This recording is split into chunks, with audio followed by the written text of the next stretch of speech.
체온 좀 재겠습니다. 태양을 이렇게 보면 옆에 불꽃이 이렇게 번져 나오는 모습처럼 왕관처럼 보이는 그걸 코로나라고 하는데 지구상에 없던 생명체가 하나 등장했다고 이제 보면 되겠죠.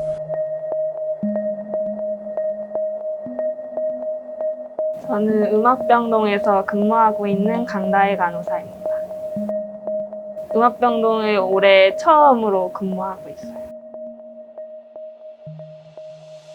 처음 겪어보는 감염병이어가지고 무섭기도 하고 모르는 게 많아서 걱정도 많았는데요.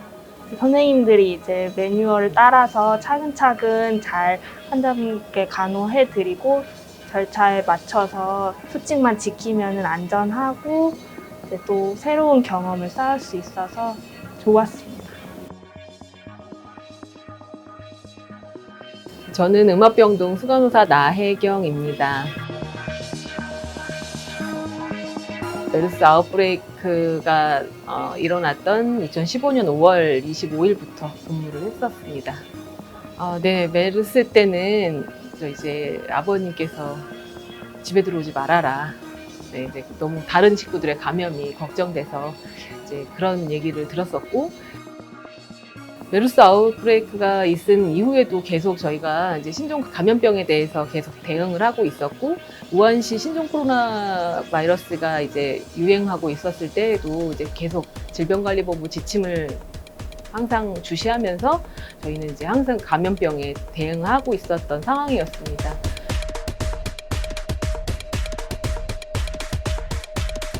그래서 지금 상황에서는 그냥 과도하게 배팅하는 사람들이 되게 멋있어 보이고 그렇거든요. 예를 들어서 중국 다 막자 이런 말은 누구나 할 수 있고요. 그럼 극약 처방은 누구나 다 할 수 있지만 다 하진 않죠. 방역 담당했던 그 전문가들이 결정한 것들에 대해서 믿어주고 잘 따라주는 거예요.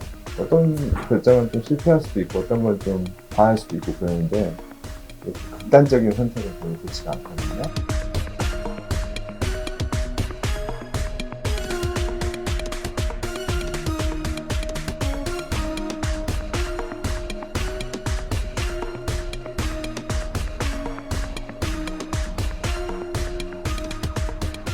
저는 인천광역시 의료원 원장으로 있는 조승연입니다. 지금까지 밝혀진 이제 인체에 유해한 코로나 바이러스가 7가지 종류가 지금 밝혀져 있는데 그중에 이제 마지막으로 발견된 게 지금 유행하는 신종 코로나라고 붙인 겁니다. 또 하나의 코로나 바이러스 변종이 왔다고 하고 또 증상이 이제 일어나고 중국에서 또 많은 사망자들이 나왔다고 하니까 우리 국민들이 당연히 불안해하고 또 옛날에 사스나 메르스처럼 재난적 사태가 벌어지는 게 아닌가 하는 우려가 있으셨을 겁니다. 국민 여러분은 어쨌든 메르스 때와 같이 그렇게 아주 뭐 치명적인 병은 아니기 때문에 그렇게까지 공포에 떠실 필요는 없을 걸로 생각합니다. 저희 병원은 이제 감염내과 전문의가 있기 때문에 그분은 항상 세계적인 감염병에 대해서는 늘 관심을 갖고 모니터링하고 또 연구도 하고 그런 일을 하고 있었습니다.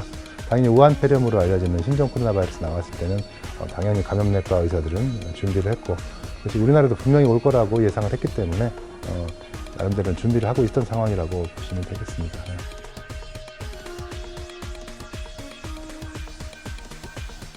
네, 일본 환자가 이제 공항에서 이제 일로 온다고 연락을 받았죠. 이제 신종 코로나 의심 환자가 왔을 때 저희는 여전히 똑같은 방법으로 대응을 했습니다. 이분이 이제 확진 환자가 되면서부터 우리나라의 1호 환자가 되고 또 이분이 중국 분이셨어요.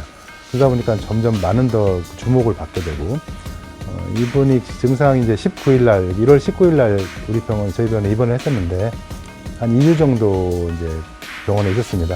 일본 환자는 한국이랑 일본을 여행하려고 이제 공항에 입국했다가 공항에서 이제 열이 많이 나서 공항검역소를 통해서 저희 의료원에 오게 됐습니다.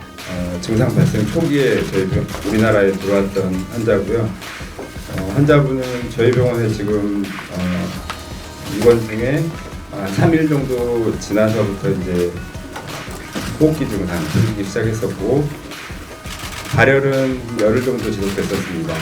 처음에 이제 산소 하시면서 많이 힘들어 하셨는데 점점 좋아지시면서 이제 스스로 이제 자기 셀프 케어도 하시고 그 이후로 연속으로 나간 검사상에 바이러스가 발견이 안 됐기 때문에 그 격리 해제 조건을 만족시켜서 목요일 날 퇴원을 했죠.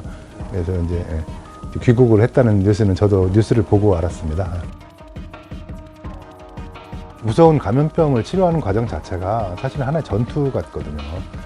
그 환자가 증상이 좋아져서 균이 안 나오고 집에 갈 때가 됐다라고 했는 것만도 사실 전투에서 승리를 한, 고지를 점령한 그런 느낌을 받는 의료진의 심리가 될 겁니다. 감염병도 사실은 이거는 병균과의 전쟁이기 때문에 언제 올지 모르는 감염병을 위해 대비를 하는 것은 바로 공공의료의 영역에서만이 가능한 일입니다.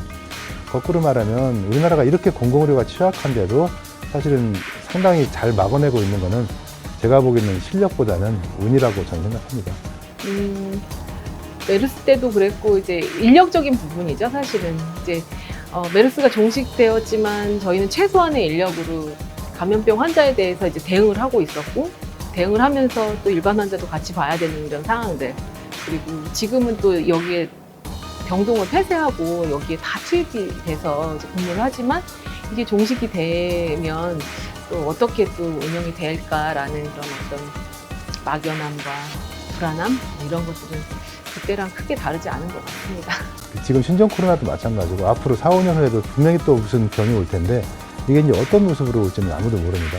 정말로 치명적이고 나라의 존폐를 결정할 정도의 병이 올 수도 있습니다. 결국은 공공의료를 중심으로 이런 거에 대비를 하지 않으면 굉장한 불행이 분명히 올 것이다. 감염병 얘기를 왜 거기다 갖다 붙이냐 하면 감염병이야말로 전혀 돈이 안 되는 분야예요. 평상시에 감염병이라는 거는 무슨 감염병이 돌아야 돈을 버는 의사라는 건 존재할 수가 없잖아요. 예를 군대 생각해보면 똑같습니다. 전쟁이 일어나기를 원하는 국민은 아무도 없잖아요. 그렇지만 언제든지 올 수 있기 때문에 군대를 저희가 키우고 막대한 국방비를 쓰고 있지 않습니까? 감염병도 사실은 이거는 병균과의 전쟁이기 때문에 언제 올지 모르는 감염병을 위해 대비를 하는 것은 바로 공공의료의 영역에서만이 가능한 일입니다. 이번에 인천의료원에서 그 코로나 바이러스 때문에 고생들을 너무 많이 하셔가지고 그래서 저희가 뭐 해드릴 건 없고 그래서 빵하고 음료수하고 이렇게 유문하는 차원에서 가지고 왔습니다. 무슨 병인지도 모르는 신종 감염병을 대하는 의사의 마음이나 간호사들의 이런 마음들은 일반인들은 상상하기 어려울 정도로 굉장히 긴박합니다. 어떻게 목숨을 걸고 들어가는 일이 되겠죠. 제가 원장으로서 우리 병원에 있는 감염내과 선생님이나 또 나머지 선생님들, 또 간호사들, 심지어는 거기다가 뭐 청소를 하러 들어가시는 분들까지 또 엑스레이를 찍어주시는 우리 영상의학과 기사님들 다들 너무너무 고마워서 뭐라고 표현할 수가 없을 정도의 감사한 마음을 전하고 또 그런 분들이 있기 때문에 어쨌든 부족하나마 공공병원들이 지금 제 역할을 하면서 있는 것 같아요. 그래서 앞으로 기회가 되면 그런 부분들에 대해서 충분한 보상도 물론 해드려야 되고 명예롭게. 마지막 질문 드릴게요. 다음에 또 음악병동에서 일하라고 하실 겁니까?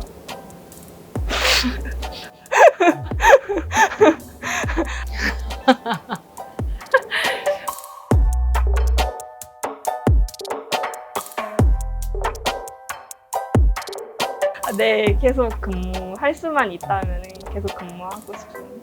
지원이 가능하다고 하면 있고 싶습니다. 네, 제 전방에서 되게 보람찼던 것 같아요.